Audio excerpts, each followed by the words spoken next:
Vi skal udregne brandværdien af træ, og det er mig, Gustav Wichmann, og sammen med David Let, der skal forklare det.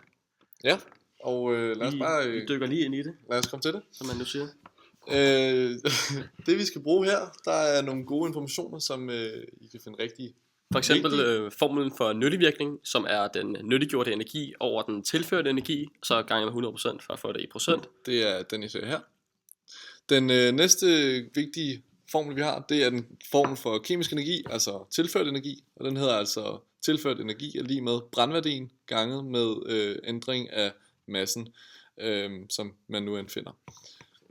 Yes, og så har vi den sidste, der hedder termisk energi. Det også bliver kaldt nyttiggjort energi, og det er nyttiggjort energi er lige med massen af vand ganget med varmekapaciteten af vand ganget med ændringen af vandets temperatur. Ja.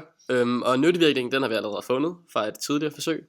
Den hedder altså 29,4%. Yes. Det skal I bare lige have i mente. Ja, vi har en fremgangsmåde, og den måde starter på, det er, at I har noget træ, som I skal klippe op i nogle små stykker. Yes. Pas på, at I klipper jer fingrene. Hvor I så putter det ned i en skål, Ja. for så at veje det. Og så skal I så notere ned, hvor meget det så vejer, fordi at vi skal bruge det til vores ændring i massen senere hen i ligningen. Så skal I putte det op i jeres, hvad kan man kalde det, spidergrill, eller hvad I nu ønsker at bruge. Ja. Så skal I have noget vand. Vi skal have 250 gram vand, så I sætter bare den der skål op, og så nulstiller I, og så hælder I 250 milliliter eller gram vand i. Ja, det er rimelig vigtigt, at det er præcist. Ja. Det kan ændre jeres resultat til sidst, hvis det er meget forskelligt. Og så skal I så sætte skålen ovenpå jeres grill eller jeres komfur ting. Og så notere, eller måle temperaturen på vandet, og så notere det. Og så skal I ellers sætte ild til træet flere steder, helst sådan, så vi kan få gang i det. Ja.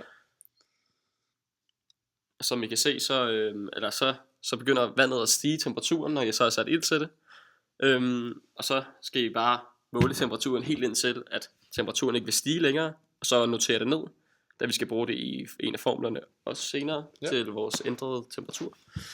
Og når I har gjort det, så skal I igen tage jeres brændte træ, og så skal I skal tage det med, og så skal I veje det, så jeres slutværdi, og det skal I også notere ned, da det også er meget vigtigt, at vi skal bruge det til noget databehandling senere hen. Den kan godt være lidt varm, så pas på fingrene. Yes. Og så skal I til sidst vaske op.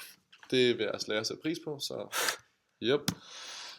Og nu er vi så kommet til databehandlingen, hvor vi har her en huskekasse med nogle formler, som vi skal bruge.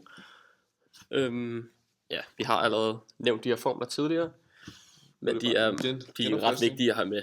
Så vi går videre til næste side, og så det første vi skal gøre, det er, at vi skal udregne den termiske energi, der er tilført vandet. Ja. Og det skal vi simpelthen gøre, fordi at i vores formel for nyttevirkningen, så har vi den nyttiggjorte energi, som også var den termiske energi, over den tilførte energi, som er den kemiske energi, ganget med 100%. Så vi kender altså allerede vores nyttevirkning, som er N, og vi kender også vores nyttiggjorte energi, efter vi har regnet det her ud. Og så mangler vi bare den tilførte energi. Så man kan rent faktisk sige, at E nyttig er lige med E nyttig. Altså, det er sådan, det skal tænkes, ikke? Den næste, vi skal have, det er udregning af... og nu skal det så lige siges. Jeg var lidt for hurtigt. Yes. Vi bruger så formlen for termisk energi for at regne det her, den nyttiggjorte energi ud. Jo. Hvor vi så indsætter vores værdier, hvor vi havde selvfølgelig de her 250 gram vand, I havde puttet i. Ja. Så har vi varmekapaciteten for vand, hvilket er i det her tilfælde 4,18 kilojoule. Og så skal I til sidst have ændring i temperatur. Vi fik så i vores målinger 35,9 som vores toptemperatur, eller det højeste vi kunne få den op på. Og så fik vi 21,2 grader som det vi startede på. Altså det er vandets temperatur. Yes. Det vil så sige, at den tilførte energi til vandet er altså endelig 15,3 kilojoule, eller også 15.300, eller hvad det der? 153.615 joule. Yes, det var rigtigt. Så skal vi have udregning af træets brandværdi. Og der har vi så igen den her formel for nyttevirkningen, hvor vi lige har udregnet E nyttig. Ja. Og så mangler vi at få E tilført ind, men I stedet for at udregne E tilført på den her måde, så sætter vi formlen ind for E tilført, og det er den formel, der Det er den, vi ser hernede. Ja, Det var den. det er B gange ændring i massen, altså i den der træets masse. Og når vi nu har de her inde, vi kender allerede ændring i træets masse fra hvor det vi har skrevet ned. Vi skrev nemlig ned, hvor meget træet varede før vi brændte af, og hvor meget det varede efter vi brændte af. Altså 0,075 kilo før, og 0,0733 kilo efter. Yes. Så det sætter vi ind i stedet for, delta M. Ja, Og så sætter vi vores 29,4% ind i stedet for N, som står for nyttevirkningen. yes. Så nu har vi altså kun B tilbage som ukendt. Den ukendte. Ja. Så ja. Ja, og det vi så gør, det er, at vi har nu sat vores informationer ind, som I kan se, 29,4 på nyttevirkningsplads, og ellers alle de andre informationer på de således. Og det eneste vi har tilbage, det er det her B, I ser her, og det vil vi altså gerne have til at stå alene, så vi kan finde brændværdien. Yes. Og det vi viser nu, det er, hvordan man isolerer for B. Så, I har jeres B hernede, og det skal I have ganget ud af, eller over på den anden side af lighedstegnet. Så det I gør, det er, at I ganger det på begge sider.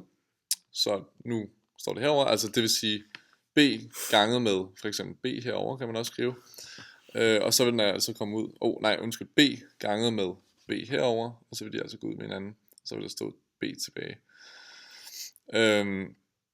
Det I så har her, det er nu jeres nye standpunkt, og I skal så videre og have isoleret de 29,4 væk, sådan så B står alene, som sagt.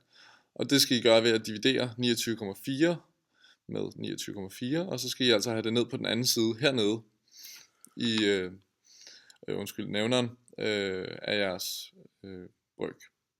Så det I så har tilbage, det er B lige med, og så derudaf, og det giver altså til sidst, Ja, 30.735 kilojoule, som vi gerne vil have i megajoule. Så vi der altså med 1000. yes, og vi får det så til sidst til 30,735 megajoule Per kilo. per kilo, ja. Og det betyder altså, at når vi brænder det her træ af, så får vi 30,735 megajoule energi per kilo, vi brænder af det her træ.